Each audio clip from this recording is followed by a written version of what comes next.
Riihiradio, tuotanto, Riihimedia, kuulopuhe politiikkaa kotisuhmalta. Jakso 1.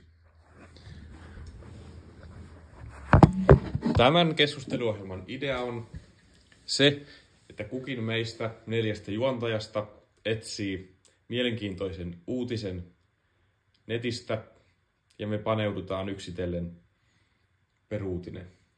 Ja puhe saattaa mennä sivuraiteilleen, mutta silloinhan se syntyy parhaat keskustelut. Kyllä näin on. Tässä ensimmäisessä jaksossa paikalla on allekirjoittanut Sisu Nissilä, Luukas Kallio, Leppälä Markus,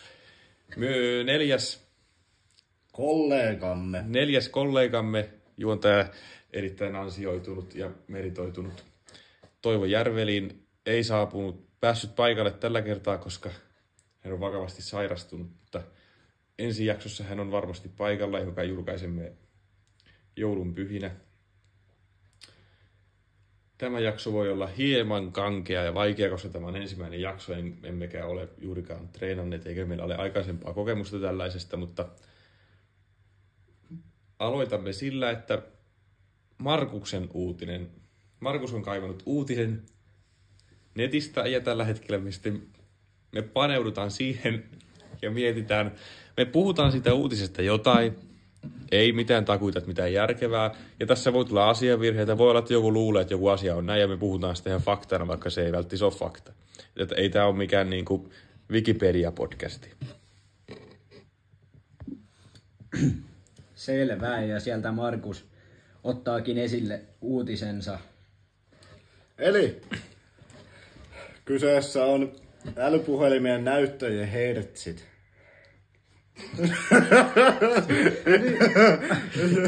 Siis, montako hertsiä teidän puhelimessa on näytössä? No, mulla on 60 ei iPhone tuonut mitä 120 Hz vasta mihin 14. Vai mihin, mitä se toi sen viime vuonna vasta. Mutta esimerkiksi Samsungin, niin sehän toi sen jo varmaan. Niillä on varmaan 240 Hz. Niin no. Mulla on 120 Hz puhelimessa ja mä saan 160 Hz vai 144 Hz jossain settissä tehotilassa, mutta se vie akku ihan helkkarista. Niin sulla on 60. Mulla on varmaan kanssa sama 60. Mihinkä puhelimessa tarvii enemmän hertsejä? No varmaan se vaikuttaa, jos katselee jotain pelivideoita tai tämmöisiä, niin vähän niin kuin näkee nopeammin kaikki pikselit siinä näytöllä. Ihmissilmähän ei oikeasti erota kauhean hyvin sitä eroa, mikä on vaikka kun mennään yli 60 Hz. Niin, ja muutenkin puhelimen prosessorit käy aika kuumana, jos mennään yli 60 Hz. No siis kun mulla on puhelimessa semmonen, että mä pystyn kattoon videon siitä. Se puhelin näyttää asetuksissa videon, mikä on ero 60 ja 90 ja 120 ja siinä 144. Niin ei siinä kyllä hirveästi eroa. Joo. Ei sitä huomaa oikeastaan, jos niinku upgradeaa ylöspäin, mutta sitten kun upgradeaa alaspäin, tai no ei upgradeaa, downgradeaa. Niin sehän on, jos sä tietokoneella vaikka pelaat, vaikka Fortnitea 144 Hz näytöllä, et sä huomaa siinä mitään ihmeellistä, mutta kun sä pelaat 60 Hz näytöllä, niin se näyttää ihan hirveältä. Niin no. Mutta esimerkiksi vaikka kun pelaat pleikkarilla, niin sillä ei ole mitään väliä, kun se ei toista kuin 60 freimiä sekunnissa. Siis sulle on ihan sama vaikka kun pleikkarilla pelaat, vaikka sulle 250 Hz näyttää, niin se on vain 60 Hz. Tarkennetaan, että me puhutaan Pleikka 4. Niin, Pleikka 5 120, niin siinä on jo paljon parempi se. Mitähän telkkareissa? Kommentoikaa kommenttikenttään, jos tiedätte, että minkälaisia telkkareita tai minkälaisia hertsimääriä telkkarit yleensä näyttää. Tai voitte kommentoida, minkälaisia hertsimääriä teidän telkkarit näyttää. Tässä näin meillä on kamala stressi, koska me nauhoitettiin jo 1 jakso, mutta se meni ihan tosi perseelleen, koska teknisiä ongelmia. Meillä on siis tässä ollut ideana nyt, kun me on vähän vakoiltu yhdestä muusta podcastista, tai me on vakoiltu, vaan me on otettu oikeus omiin käsiin, vaan meillä on ideana, sitä ei pysty ehkä toteuttamaan, tai sitä ei ehkä ihan joka kerta pysty toteuttamaan. Meillä on ollut ideana, että jokaisessa jaksossa on aina uusi kiekko, nikotiinipussi-kiekko, ja me testataan se. Ja tällä kertaa meillä on testissä, tää on tilattu netissä, tätä ei saa Suomen niinku ruokakaupoista. Tää on tämmönen, ootas kun me pistän lasit päähän, että mä enää lukee. Tää on tämmönen, merkki on Kuba. Tää on lakritsin makunen. Tässä on, odottakaas nyt, 30 milligrammaa nikotiinia per pussi. Tässä on 25 pussia kiekossa, joka on aika hyvä. Suoritus monessa on 18 tai 20. Yleensä se on se 20 pussin luokkaa. Vähiten mitä mä oon nähnyt, niin on 12. Joo. Tässä on ihan tarpeeksi pusseja. Tässä on vahvuus on 4. Taitaa olla 5 maksimi. Joo, 5 on maksimi. No se on vähän merkkikohtainen, että niin. Miten ne menee, että onko se vahvuus 5, 4 vai 3 vai mitä. Esimerkiksi Suomessa myytävistä nikotiinipusseista, mitä saa kaupassa, niin niissä on vahvuus 5 ja nikotiinia niissä on parhaimmillaan 16,5 milligrammaa niin pussissa. Ja se on vahvuus 5 ja tuossa on niin 30 ja se on vahvuus 4. Se on tosi merkkikohtaista, että paljonko missäkin on. Joo. Ja me tullaan pisteyttämään nämä pussit. Me annetaan aina, niin kuin jokainen antaa 0-100 pisteitä. Eli 300 on luonnollisesti maksimi ja 0 on luonnollisesti kaikista vähiten, mitä voi saada pisteitä. Me arvostellaan, ulkonäkö tietenkin, koostumus. Se on aina yksi osa-alue. Haju ja maku. Ja tietenkin sitten ne on sitten eri havaintoja, että niin kuin miten se tuntuu huulessa ja onko se kuinka millainen se käyttökokemus sitten on niin kuin kaiken kaikkiaan. Mutta otetaan tästä nyt kiekon design. Mitä te sanotte kiekon designista? Aika hieno, tumman puhuva. Hieno ninja tuossa päällä, vai mikä toi on? Kyllä visuaalisesti silmään omasta mielestäni aika miellyttävä. Joo. Mites Mase? Design on kyllä aika hieno, että... Onko ne kohokuvio siinä? No on se vähän tommonen kohokuvio. Tässä on siis kiekon päällä tossa toi kansi, minkä olisi saat sitten noita käytettyjä pusseja. Niin siinä on niinku se ninja, siinä lukee se Kuuba ja sitten siinä on ninjan on muuten sivullakin kohokuvio. Joo, on sivullakin. Eli koko kiekossa on kohokuviot. Sehän on tietenkin aina hieno. Ja hinta oli 4 €. No, olisiko ollut joku 4 € paikkeilla. Et se on aika halpakin. Niin no, ja täällähän lukee, tietysti takana lukee nämä perinteiset varoitukset, mitä täällä nyt on noin ei raskaana oleville ja alle 18-vuotiaille ja tommosia. Niin. Joo. Ja siis meistä kaikki on täysi-ikäisiä, ketkä tätä tekee. Emme suosittele ketään käyttämään nikotiinia, varsinkaan näin vahvoja määriä, tai ainakaan alaikäisen. Tietystihan se on jokaisen oma asia sitten, kun täyttää 18 pärähtää mittari, että mitä sitä tekee elämällänsä, mutta itse en kokemuksen puolesta suosittele kyllä. Niin varmasti jokainen teistä allekirjoittaa, että tämähän on paras vaihtoehto, jos pitää jotain nikotiinituotteita käyttää. On se tietysti. Verrattuna vaikka tupakkaan tai vaikka denssiin. Niin no. Denssiäkin tulee kyllä käytettyä joskus. Tosin aika harva sillain, kun ei meistäkään kukaan ole sillain nikotiinipusseilla aloittanut sitä nikotiinin käyttöä, vaan tässä on aloitettu nuuskalla, tupakalla. Mutta Vapeekin on ollut sähkötupakkaa. Niitäkin on ollut jo sellainen muutamia, mutta sitten nikotiinipussi on tullut vaan sellainen korvaavaksi tuotteeksi, sitten kun on haluttu päästä niistä pahemmista aineista eroon, koska nikotiinipusseissahan ei luonnollisesti ole mitään muuta haitta-ainetta kuin se nikotiini. Niin, siinä ei muuten nikotiini ei mun ymmärtääkseni sitten on niin kauhean vaara. Kyllähän se supistaa aina hetkellisesti sun verisuonia, mutta se ei ole sillain pitkällä käytöllä niin vaarallinen, puoliskaan niin vaarallinen kuin tupakka. Pidemmittä puhetta tein rätissä tässä nyt varttia tästä vaaroista, niin millainen on haju? Haju on tommonen lievän minttunen. Yllättävän minttunen. On joo, kyllä. Tommonen aika minttunen, kun tää on kuitenkin lakritsin makunen pitäisi olla, niin haju on tommonen mintun puhuva ja ei muuta kuin sitten vaan kuivia pusseja. No on, mutta ei ole koppuraisia. Ei ole koppuraisia, on tommosia... se on aina niin kuin iso juttu, kun osa nikotiinipussista on tämmöiset, että se aine on pakkautunut toiseen päähän. Että siinä on sellainen velttopussi puolesta välissä, mutta tää on aika hyvin. Tää on aika hyvä. Kyllä joo, että ei ole semmonen toispuoleinen rakkaus sille. Niin. On mukava pistää huuleen, kun se on semmonen yksi pyöreä könttä, vaan se on vähän niin semmonen. No ei se kai mitään muuta. Haju on, ei se tästä muutu mihinkään, ei kovin kummonen. No ei, niin se on tommonen minttunen vai? Se on mukavan kokoinen, kun se on tommonen 0,7 gramman pussi. Slimmi, ohut, ei oo tuhti. Joo, se menee hyvin tonne huuleen osuun ja ei kyllä, huomaa, että ei kyllä porhaa ainakaan ollenkaan. Ei kyllä pieni oikein. viileys, mutta ei niinku millään tavalla paha. Ei. Ja siis nikotiinihan tasa on sillä, että en nyt suosittele tietysti, jos joku nyt miettii, että testaa jotain nikotiinituotetta, en nyt suosittele ottaa tämmöstä ihan ensimmäisen, kun onhan tässä kuitenkin se 30 milligrammaa nikotiinia, niin suosittelisin ehkä, että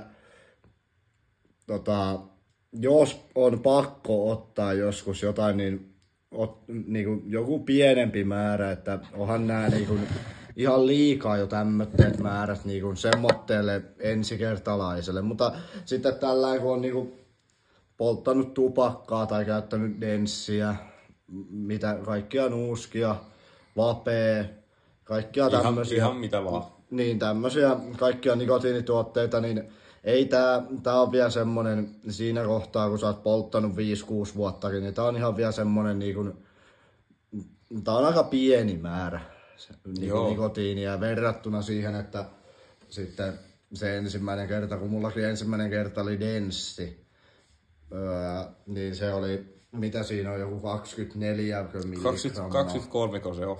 Jotain semmoista siinä muistaakseni on, niin siinähän on toki se, että se imeytyy se nikotiinista ihan eri lailla kuin siinä on tupakka. Imeytyy, joo, mutta se on kuitenkin semmonen, että ensimmäinen kertahan mulla oli niinku nikotiinimyrkytys olennaisesti, kun tosi iso määrä nikotiinia ja ikinä ei ole mitään nikotiinituotteita sillain oikein sitä ennen käyttänyt, niin se nyt tosin kaikilla se imeytyy, se riippuu ihan sun painosta, pituudesta ja kaikesta, mutta kyllä. Sitten voitais kohta mennä varmaan arvosanaan. Tällainen.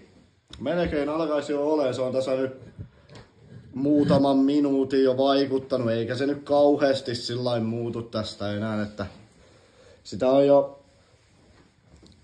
yleensä tämmöiset nikotiinipussit, niin ne on aika nopeita vaikuttaa.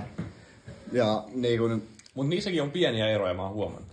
no on niissä joo, mutta kyllä ne aika nopeasti sillain vaikuttaa, että ei mitään tarvitse niinku 10 minuuttia, no 5 minuuttia kauemmin niinku pitää huulessa esimerkiksi nikotiinipussia tai nuuskaa, että sen tuntee. Ja, sanoisin näin, että ylähuulen alla erittäin mukava tuote, maku. Jopa huomaamaton. Aika lailla. Maku on semmonen laimea minttu, missä vaikka tää onkin lakritsin makunen pitäisi olla, niin tää maku lakritsina on tosi laimea. Ei niinku, kyllä se enemmän on niinku minttu kuin lakritsi. Kyllä. No joo, siis mä ihmettelen, miten tässä voi olla lakritsimaku. Koska se on pakosti maku, koska se ei haise ollenkaan. Mutta mennään arvosanoihin tässä pikapurin, koska aika käy vähin. Mä annan... Eikö se 100 pisteeseen ollut? Joo, mä annan 65. Mä voisin antaa kyllä 55, ei oo ihan semmonen omaan mieleen. Ihan tämmönen aika perus. Mä annan... Suutuntuma on hiukan laimeempi, mitä olisin odottanut. Mutta kyllä se sillain menee siihen, sanotaan 70. Kuitenkin tämmönen niinku minttu, neutraali maku aika lailla. Juu, ei tästä pahaa niin kuin saa. Ei tää pahaa, mutta vähän semmonen pettymys, kun kuitenkin lakritsi luvattu ja lopputulos on tämä. 190 on nyt sitten arvosana lopullinen. ei se... No, kyllähän se menee varmaan sinne yläpäähän, koska on niitä paljon pahempia. On, kyllä. On niitä, sitten tämä sessio on ohitse, siirrytään seuraavaan sessioon. Nyt on Sisulla on tuossa auki seuraava uutinen ja se ottaa sen esille ja käydään taas pikku keskustelu polttavista puheenaiheista, mitä maailmalla on tapahtunut. Joo, me ei olla mitään politiikan ammattilaisia, mutta luonnollisesti kyllä meitäkin kiinnostaa tämä politiikka jollain tapaa. Mä ajattelin, että ensimmäinen aihe voisi olla tämä Halla-ahon ja sen koomikko Ilkka Kiven kohu, kun se meni ilmeisesti sillä tavalla, että se Ilkka Kivi haukkui entisessä Twitterissä, eli nykyisessä X:ssä, se haukkui Halla-ahoa fasistiksi ja mitä muuta. Olette katsottu, jotain muutakin se sanoi. Ja Halla-aho sitten teki sitä rikosilmoituksen. Mä ymmärsin, että Halla-aho haluaa vaan tietää, että miten tämä nyt sitten menee, että jos hän tekee rikosilmoituksen, koska varmaan se ei ole mikään salaisuus, että media kohtelee ehkä oikeistolaisia ja vasemmistolaisia hieman eri tavalla. Mitä te olette mieltä siitä, että jos... No täytyy sanoa, että aika koviakin väitteitä tuli sieltä koomikon suunnalta. En ehkä allekirjoita niitä väitteitä, mitä hän siellä toi esille. Mutta mä oon sitä mieltä, että tää on hyvää pikku debattia käydään tähän presidentinvaalikampanjoiden alla ja muuta, että päästään näkemään vähän, mikä on Suomen kanta poliittisessa maailmassa, että on se tosiaan niin, että siellä vasemmalla saa asiat aika todella paljon helpommin anteeksi kuin siellä oikealla, missä enemmän sanotaan vastaan asioista ja ollaan tietysti eri mieltä asioista. Se on ihan, musta se on hyvä, että nyt vihdoinkin niin kuin sitten nähdään. Nythän tässä oli vähän aikaa sitten Päivi Räsäsellä oli ja valtakunnan syyttäjällä oli eri näkemykset siitä, että miten esimerkiksi Raamattu osaa siteerata, mutta se meni, ilmeisesti Päivi Räsänen ei saanut siitä mitään syytteitä, ne kaatu oikeudessa, se on hyvä niin, koska eihän hän mitään niin kuin laitonta sanonut. Mutta tässä kohtaa, kun haukutaan fasistiksi, niin sehän on ihan eri asia. Onhan se jo, eihän sitä nyt niinku kukaan, en ainakaan minä hyväksy sitä, että niinku toista ihmistä lähdetään kommentoimaan tollain niinku, en tiedä sitten minkä takia on lähtenyt kommentoimaan fasistiksi, mutta en mä sellainen niinku puolla miltään puolelta sitä, että niinku ketään lähdettäisiin kommentoimaan millään fasistitermeillä tai vastaavilla. Niin ja Suomessa on onneksi sellainen mukava tilanne, että ei ole yhtäkään puoluetta politiikassa, joka olisi selvästi fasistinen tai että olisi natsiaatetta tai kommunismiakaan nyt ehkä siinä mielessä ei ainakaan ole yhtäkään puoletta, joka myöntäisi olevansa kommunistinen tai fasistinen.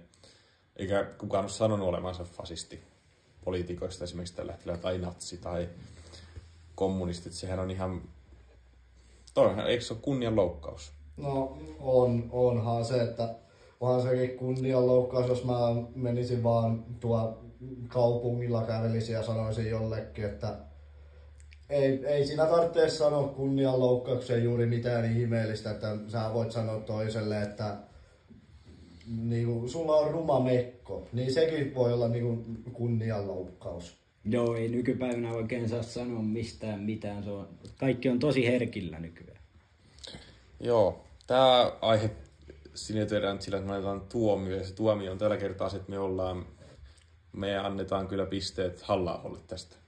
Kyllä, aivan aiheeton. Aiheeton kommentti Ilkka Kiveltä ja vastapuolelta ihan ymmärrettävä rikossyyte. Kyllä. Sitten mennään seuraavaan aiheeseen. Nyt on mun uutinen vuorossa. Se ei varsinaisesti ole uutinen, mutta liittyy tähän polttavaan tilanteeseen, mikä tällä hetkellä poliittisessa maailmassa menee. Eli presidentin vaalit. Meillä on tässä tulossa ensi vuoden alussa presidentin vaalit. Milläs mielillä pojat on lähdössä alkuvuoteen. Ootteko menossa äänestämään? Juu, Kekkonen takaisin. Ei ehkä kumminkaan. Sen verran sanotaan, että me ollaan varmaan kaikki sitä mieltä, että jos sä olet täysikäinen ja sulla on niin kuin äänestämisoikeus ja ääni käytettävissä, niin silloin se myös käytetään. Kyllä. Se on ihan melkein kansalaisvelvollisuus ja mulla ei kyllä näissä vaaleissa ole mitenkään kauhean epäselvää, että ketä mä äänestän. Joo, kyllä se aika selvillä on, ketä itsekin meinaan äänestää, mutta pidetäänhän se nyt tietysti vaalisalaisuutena tällainen niin kuin tapana on suomalaisella ollut. Joo, me ei lähdetä tässä nyt kommentoimaan mitään. Me ollaan poliittisesti puolueettomia, mutta jokaisella on omat mielipiteet asioista, mutta pidetään tämä podcasti kumminkin, vaikka liipataan läheltä politiikkaa, niin pidetään tämä sillain mielipiteettömänä. Mutta omasta mielestä ainakin niin ensimmäistä, tai ei nyt sano ensimmäistä kertaa, mutta pitkä tai tällainen niin kuin, ei ole niin kuin huonoja vaihtoehtoja presidentiksi, että kaikki on aika lailla niin kuin, ei ole semmoista huonoa vaihtoehtoa presidentiksi, ketä ei niin kuin varmasti puoltaisi millään tavalla. Joo, täytyy sanoa, että jokainen loistaa sillä omalla osaamisellaan. Siellä on paljon ulkopoliittista osaamista, niin kuin presidentillä täytyy olla, ja on paljon tietoa ja taitoa, mitä sitäkin täytyy olla presidentillä.